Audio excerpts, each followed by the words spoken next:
Okay, welcome back po mga kapatid. God bless po sa umagang ito at naway pagpalain po tayo ng buong may kapal sa lahat ng ginagawa natin. Okay? At salamat do sa mga nag-subscribe at saka sa mga nag-views. Thank you. Sobra ko pong na-appreciate. Thank you at God bless po sa inyong lahat.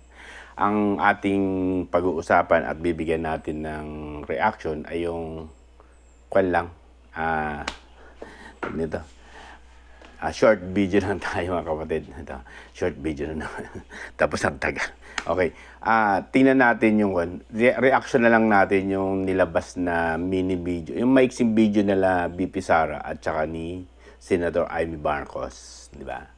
Bigyan natin ng counting reaction at opinion lang po yun. At saka yung iba pang mga kaganapan katulad yung sa Pulborn video ni BBM na inilabas si Maharlika, tapos yung whistleblower na si Miss Cathy Binag. Kuwan lang natin, pagsamasamahin lang natin yung tatlong mga bagay na yun. Bigyan lang natin opinion. Tayo pa yung nag-opinion lang po at nagre-reaction regarding do sa mga napanood na po ito eh. Kumbaga, hindi po tayo masasabihan na gawa-gawang kwento, di ba? At least, napanood nyo na maraming video na po ito. Maraming beses yun nung napanood ito. Okay? Bigyan natin ng opinion lang. Nakakatuwa dahil unang-una, di ba? Unti-unti, di ba? Unti-unti na lumalabas yung ayusin natin konti. Okay. Baba natin konti. Okay. Yun. Lumalabas yung mga ganong klaseng mga hindi inaasahan na nagtutugma do sa part ng mga naunang inilabas, di ba? Pero ang aking napansin lang doon, yung tungkol doon sa pagdurugo ng mga ilong na sinabi ng Senador Amy Marcos sa Peninsula Hotel, di ba? Short video lang po yan dyan sa Davao sila. Pero ang kwan doon, di ba? Ang malinaw doon, yung sinabi ni BP Sara na Lisa, na in-invite nga po kayo, may isang babae doon na tumango-tango, di ba? Ito mga kapatid, unahin natin yan. Sa aking pananaw, nagtutugma-tugma na po yun yung mga part na yun. Pero, para bang baliwala, para bang binabaliwala lang yung mga ganong usapin na ang totoo, nakaka-apekto po ito talaga sa ating bansa, doon sa ating mga namumuno. Dahil unang-una, na nakukumpirma na talagang may something o may mali at may gumagamit talaga doon sa isang party sa ating mga namumuno, okay? Na pinatutunayan at nagtutugma naman po, di ba? Iyon po yung nakakalungkot kasi unang-una, kung wala pang kibo yung ating sandatahang lakas sa ganitong uri ng mga pasabog o mga testimonya na malinaw, di ba? Protect to the people, kumbaga tawagin nga sa ating constitution, pakita natin yung kasi para bang change ang katiwiran lagi ng AFP, di ba? At saka ng PNP, change of command, di ba? Sumusunod lang sila doon sa isang party kung anong kanilang, di ba? Change of command sa party na yon. Kumbaga, pero naunawaan natin yung ganong sistema. Pero alam nyo naman na may mali, di ba? May mali. May mga nagpapatunay na tapos wala pa rin kayong kibo sa isang party na yon, kayo ang inaasahan ng sambayan ng Pilipino na sana maituwid nyo yung ganung mga mali. Kasi kapag ang isang namumuno ay impluwensyado ng ipinagbabawal ng gamot o sa kanya mga nakapaligid sa kanya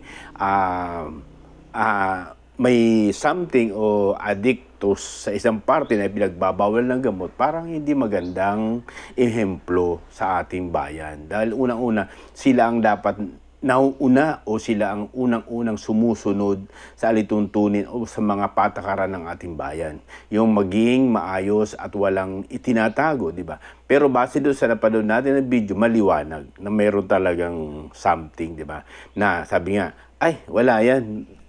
Pinunas lang daw yung dugo. Ang gusto nga ng senadora dalhin sa hospital, di ba? Napanood yun naman po yun. Pero, hindi, wala yan. Pero para bang yung bagay na yun, parang normal lang sa kanila, di ba?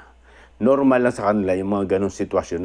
Ang nagiging epekto nito ay sa sambayan ng Pilipino, sa pinamumunuan mo o sa mga bagay na nandiyan sa paligid nyo. Bakit? Anong pinagkaiba nila? Oo, sige, nasa impluwensya sila o mga impluwensyadong tao sila, pero ang batas laging patas, di ba? Kung sila gumagamit sa isang party na yon, paano naman yung, di ba? Yung iba, counting kwan lang, huli na eh. Counting kwan lang, aarestuhin na. Ito, mga highly profile po ito, di ba? Pero, bakit nagwawalang kibo? Bakit hindi iniimbestigahan? Bakit nagiging tahimik yung social media o yung itong mga stream media na malalaki sa isang party na ito na may nagpapatutuo na, di ba? Na ipakita na, tapos sinundan pa nung, nagtutugma-tugma ng mga kapatid eh, sinundan pa nung pasabog nung Maharlika doon sa polboronic video na yan na kinasasangkutan ng ating Pangulo, ay ilang beses niya na pong hinamon. Idemanda niyo ko. Kasi ang nagiging basyan, katulad ngayon, binuhay na ulit. Di ba? Yung polboronic video na binuhay yung issue na yan sa Congress, di ba? Pero napansin yung mga kapatid, si Talakera ba? Yung tinatawag nilang Talakera na naging doon, parang resource person doon. Napansin ko doon mga kapatid. Ang tanong ko lang naman, expert ba siya? Siya ba yung masasabi mong expert doon sa pagtingin ng mga video kung authenticated o fake o deepfake yung video na yon? Kasi para bang lumalabas doon, para bang ginawang expert o itong tungkol sa video na yun kasi may mga sinasabing tainga-tainga, ganyan. Parang hindi, di ba? Ang tanong doon, forensic expert ba siya? Di ba dapat marapat lamang? Nag-invite kayo ng forensic expert, di ba? O kaya, ipa-forensic expert nyo yung video na yun para doon natin mapatunayan kung talagang deepfake or genuine siya, di ba? Hindi, tinanong nyo lang o kaya sinabi nyo lang, ganito mga salo kanyang pananaw ni Talakera, di ba, na ganito, ganyan. Hindi. Parang sala doon sa isang party na yun. Kasi unang-una, pinaniniwalaan nyo, hindi naman forensic expert sa isang party na yun. Bagamat resource person siya, pero dapat nag-i-invite po kayo ng forensic expert o di kaya yung mismong nagsasagawa ng hearing, ipa-forensic expert nyo po na. Available naman po yung video na yan at inahamon naman kayo ni Maharlika regarding kasi meron na siyang authenticated na pina-authenticated na sa isang forensic expert sa labas pa ng Amerika o kaya sa Amerika, di ba? Ibig sabihin, matapang siya doon. O meron siyang tinatawag na tawag nito, basihan, na totoo at hindi deepfake yung kanyang ipinalabas na video. Kaya nga po inahamon kayo. O, noon pa, kailan pa, sinabihan na yung DND, NBI, PNP, demanda nyo, di ba? Bakit hindi dinidemanda? Kasi malalaman ng totoo. Di ba? Malalaman ng totoo na talagang, di ba, hindi siya deepfake. Oh. Pero bakit nananahimik ngayon? Binuhay uli.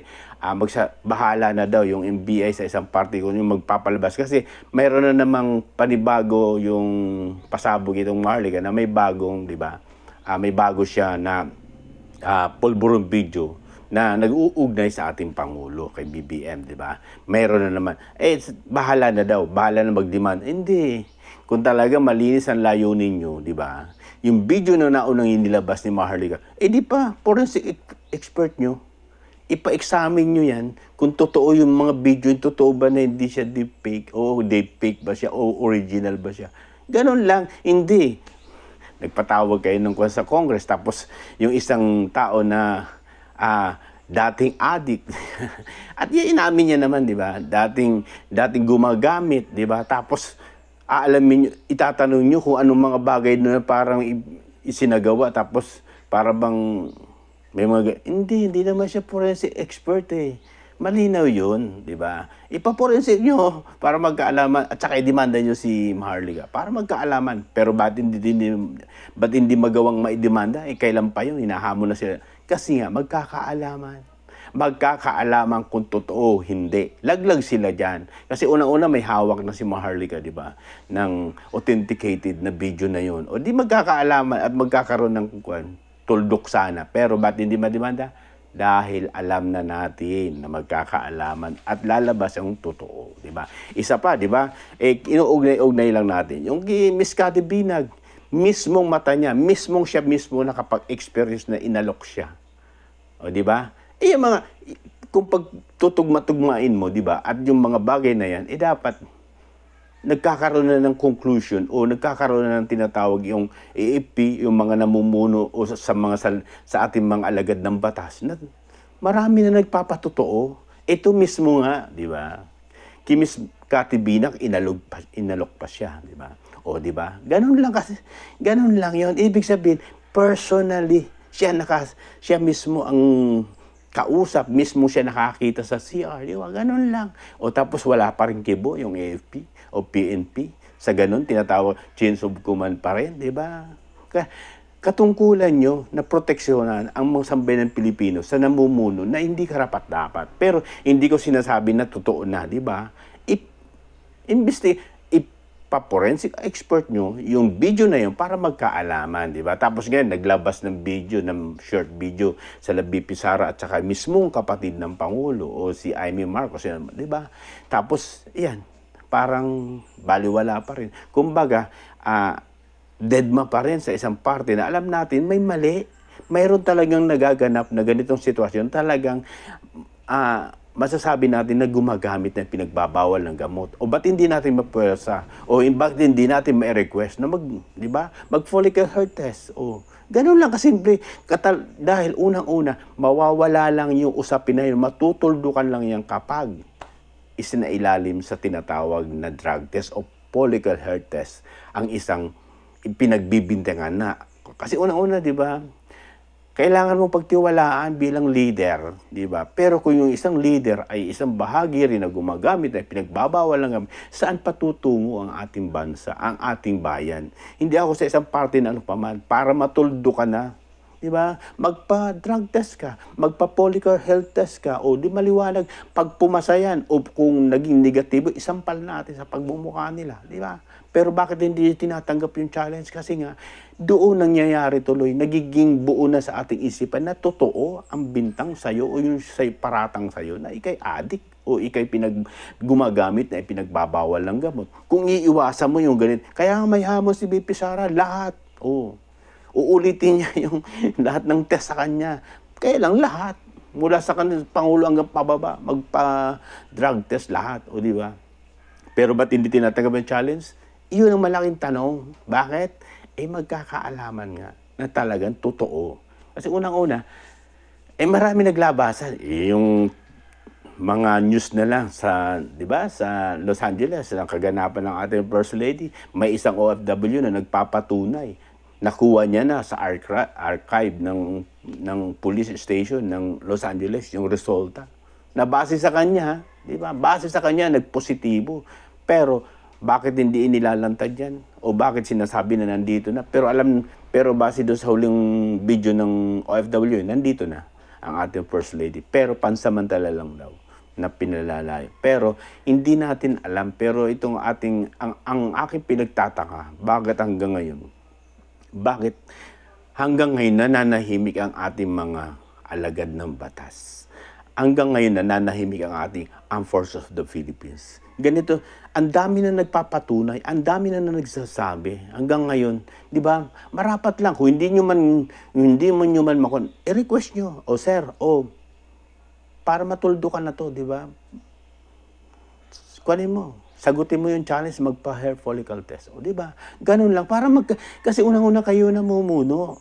Diba? Bilang alagad ng batas, bilang Armed Forces of the Philippines, PNP personnel, karapatan nyo na yung namumuno o isang mga nakapaligid sa namumuno na sa atin ay malinis.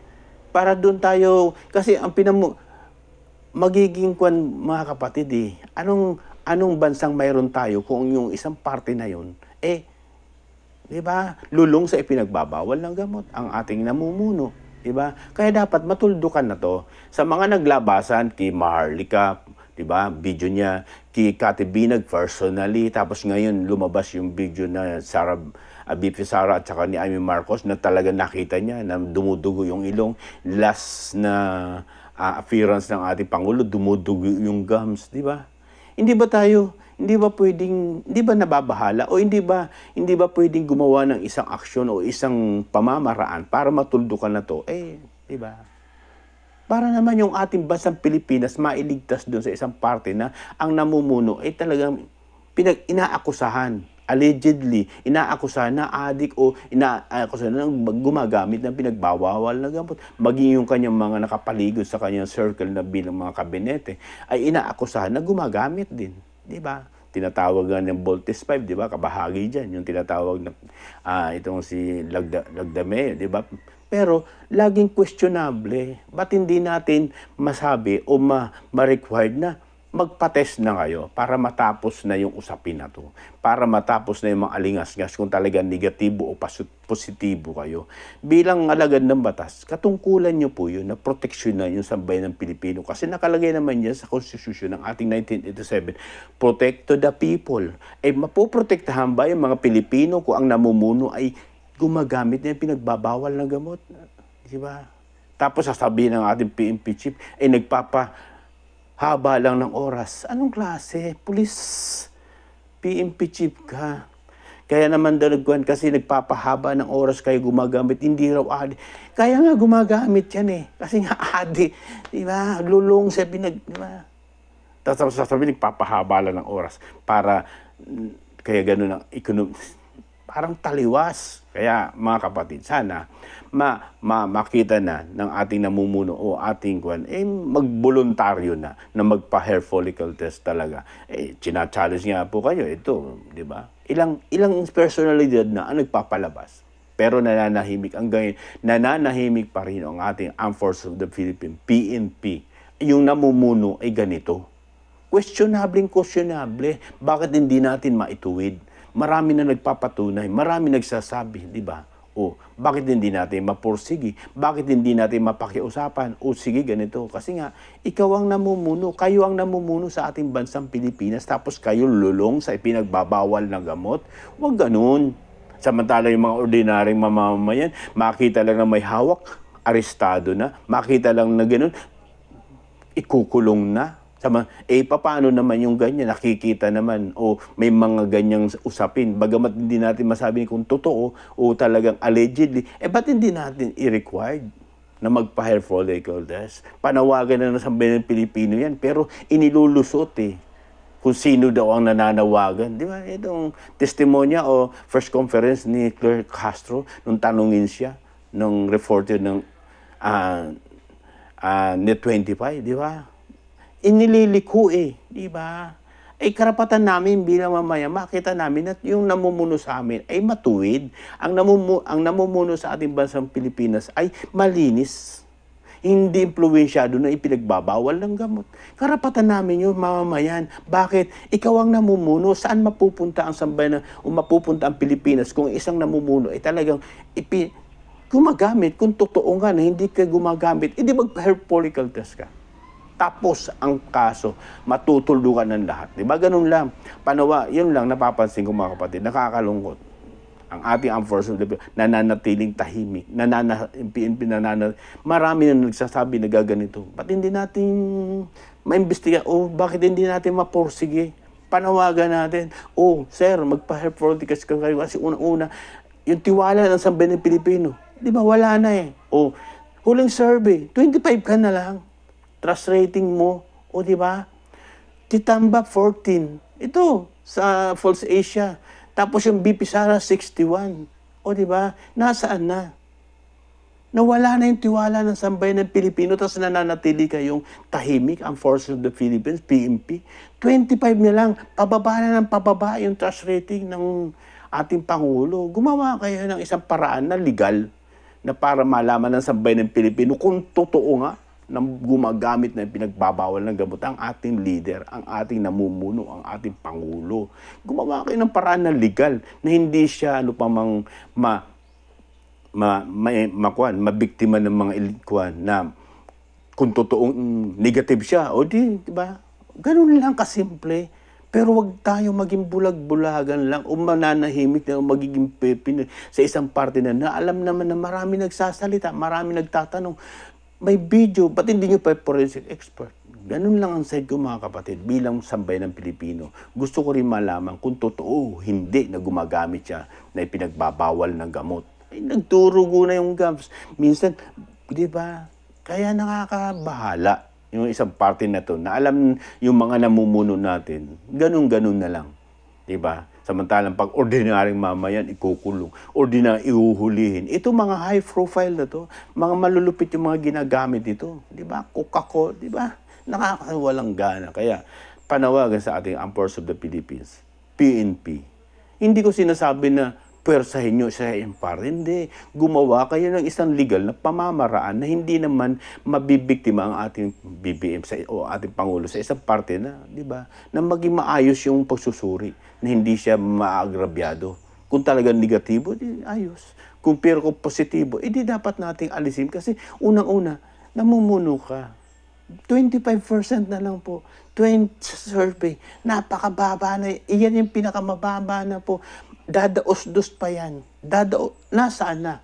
Oh, gusto nyo ba ang Force of the Philippines dumating yung ang panahon na talaga binabastos na ang ating Pangulo? Hindi na iginagalang dahil nga sa nawala na ng tiwala ang sambayan ng Pilipino. Gumawa kayo ng hakbang ng nararapat, ng legal.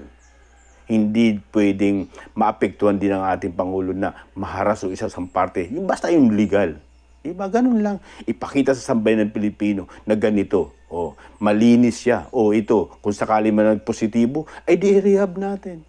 Temporarily. Mayroon namang spare parts eh. Ang Vice President, di ba? Hindi ibig sabihin, di ba? Hindi. Wala nang tiwala ang sambayan ng Pilipino. Sana magising tayo mga kapatid. Sana magising tayo ang Forces of the Philippines, PNP. Diba? Hindi ibig sabihin na ganun. Ilagay natin sa tama lagi ang ating mga ginagawa. Kasi unang-una kayo namumuno. Sila ang namumuno sa sambayan ng Pilipinas. Tapos may kumukulapol na usapin na gumagamit na pinagbabawal na gamot. Ituwid natin, mga kapatid, para yung tiwala ng sambayan ng Pilipinas bumalik.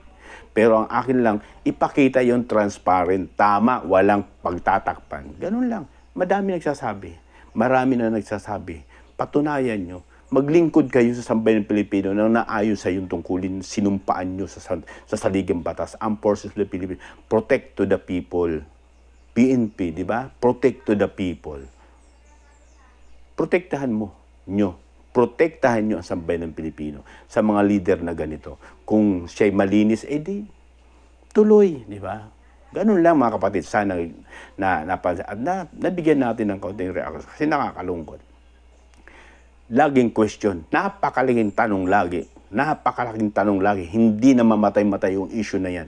Isa lang ang magiging paraan para mawala yung issue na yan, matuldo ka na yan, magpa-hair follicle test po ang ating Pangulo at yung mga kanyang kabinete para mawala na po yung issue yun. Para naman sa kanyang kapakanan, para naman hindi tayo nagkakaroon ng doubt o pag-aalinlangan sa namumuno sa atin. Ituwid ang tama. Di ba mga kapatid? Sana nabigyan natin ng pansin o nabigyan natin ng tamang komento o reaction, opinion.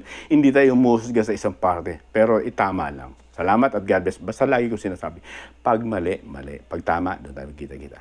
At magsama-sama. Salamat po at God bless. Ingat po tayong lahat at God bless sa lahat.